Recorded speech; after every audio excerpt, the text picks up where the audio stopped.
welcome to another video on my channel. I am Marshall3498.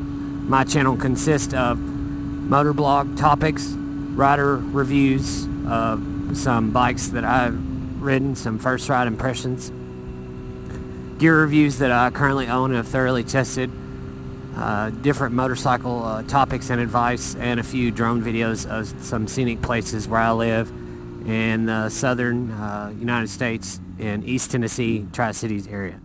Today's a topic and kind of a tribute thing that I'd like to talk about, something a little different, unrelated to motorcycles, and that is a happy Father's Day to my dad, you know who you are, in the year 2017. I've got a lot of good memories of my dad. He's thankfully still alive and well and kicking. He definitely taught me a lot of things growing up, right from wrong, things he expected of me and my brother both.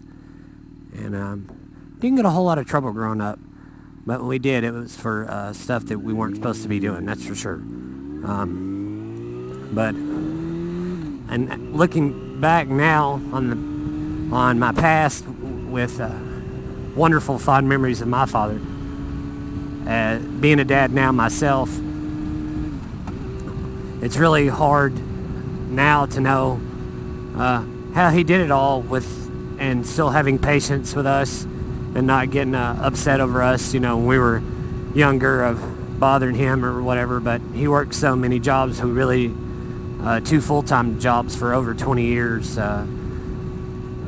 before I was even born. Luckily, him and my mom started their own business when I was probably about 10, so I got a lot of my later years, the really fun times of my father, and I'm very thankful for that. I'm thankful for all he did for us and all he sacrificed for us and the things he taught us.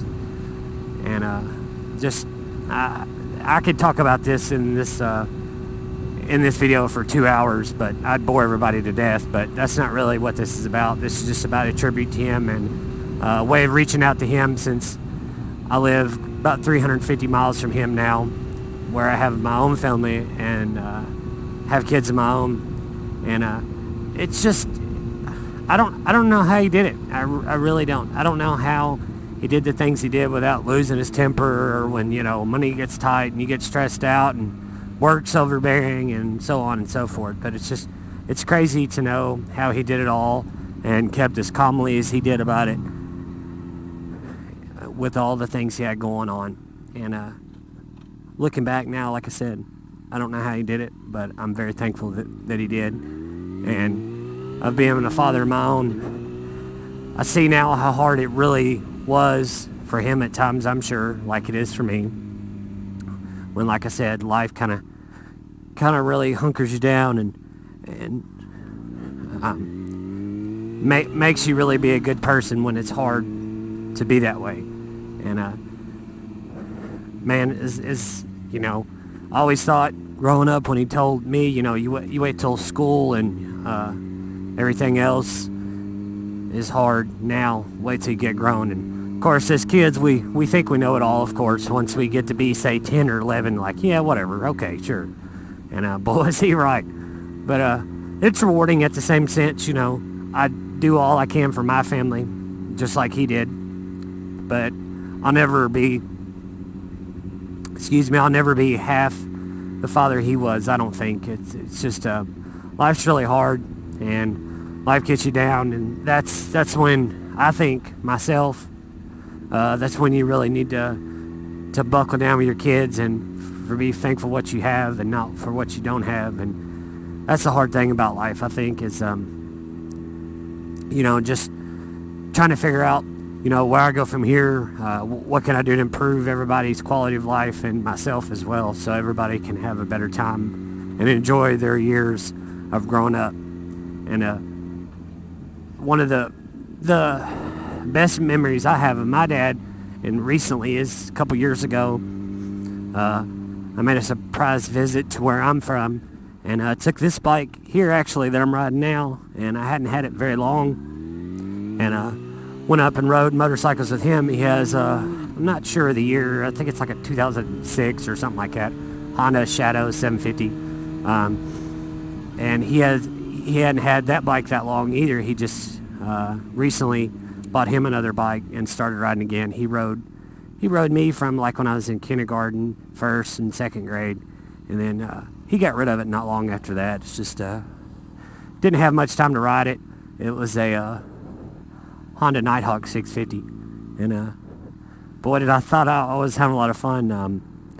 I'd sit in front of him where I was so young,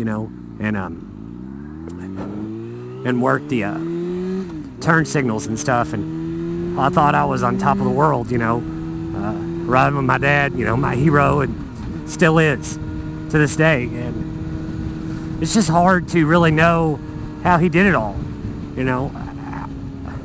It just, to me, it just shows me what a good person he really was and still is. And I don't know. It's just life sucks sometimes, but you got to do your best and be as good as a person as you can be. And that's the main thing that my dad taught me and all that stuff. It's life's rough sometimes, guys, and to teach your kids right from wrong and be doing the stuff that you should be doing with them and having fun with them. There's a lot of days where, my kids want to do this or do that with me, and it's really hard to be like, yeah, go play. But at the same time, you don't want to do that because you want to be a good parent.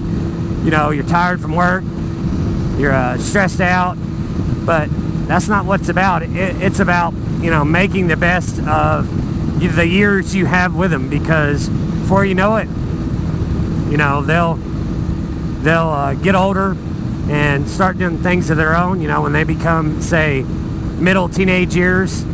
And that's true of everything. Kind of like the song Cats in the Cradle that my dad, before I heard it in the car with him, and he said it reminded him a lot of him and his dad when he was growing up. And I can see that because, even though I spent time with him and stuff like that, I don't know that I'd spend as much time with him in my teenage years once I started driving as I'd like to, but that's what happens, You get a little bit older and you start doing your own thing, and your parents are there when they need you, but when it's time to go have fun and enjoy, those first couple years of independence before you graduate high school, when you start driving and stuff. And that's a lot of fun too, because my dad taught me to drive. And all that stuff, and that was a lot of fun years too, back in that old Jeep he had. He's like, well, today you're gonna learn how to drive. And I was like, what? And I was like, well, am I driving something that's automatic? He goes, oh no, most of the vehicles we had at that time were manual transmissions. He said, well, you need to learn this anyway, and you need to learn to drive, so might as well get it all out of the way and get over with. And then when you get a little older and get your license and stuff, then you can drive anything, and later on in life you can drive anything. And he's right, there's a lot of people, I'm sure, that are my age, they're mid to late 30s, that their parents didn't teach them that. They just bought them automatic. And I think that helps anybody in life. If you can drive a manual, you can just about drive anything. That's even though I've only been riding this is my third full riding season, I think that kind of helped me, where I didn't have to learn. Yeah, you still have to learn the friction zone and how to take off and all that stuff, but most of that is, for the most part, pretty much the same, other than the balance part to actually get going a little bit. Most of that is the same on a bike. It's just, you got the low speed balance thing of getting your feet up and not dumping it. But other than that, it's the same, gear changes are the same and stuff like that. And I think that helped me some too, for the most part. And but one of these days when I get me maybe a little more touring oriented bike, I might make the 6-hour ride, which doesn't sound fun, but it'd be worth it in the end. One of these days when I get me like I said, a more touring focused bike than my bike I'm riding, which is a Yamaha FC6, kind of a standard. I've done some touring on it, but I don't know if I'd want to make a 6-hour ride almost all interstate, but it would be worth it. But I'm going to, when I get me a more touring focused bike, I'm gonna make a trip up there with him and do some more riding with him again. Or it'd really be cool if he could maybe find the time away from everyday life and their business and stuff to come down here with me, you know, and let me show him some of the roads we live on, which are, there's so many back roads like this, you know, in East Tennessee. It's just absolutely gorgeous area to live in and to ride in. But I love you, Dad, and I hope you have a good Father's Day, and hope to see you soon, and I'll talk to y'all guys later on my channel. Thanks for watching. Please don't forget to share, comment, and subscribe, and hit the like button, and we'll see you on the next one, guys. See ya.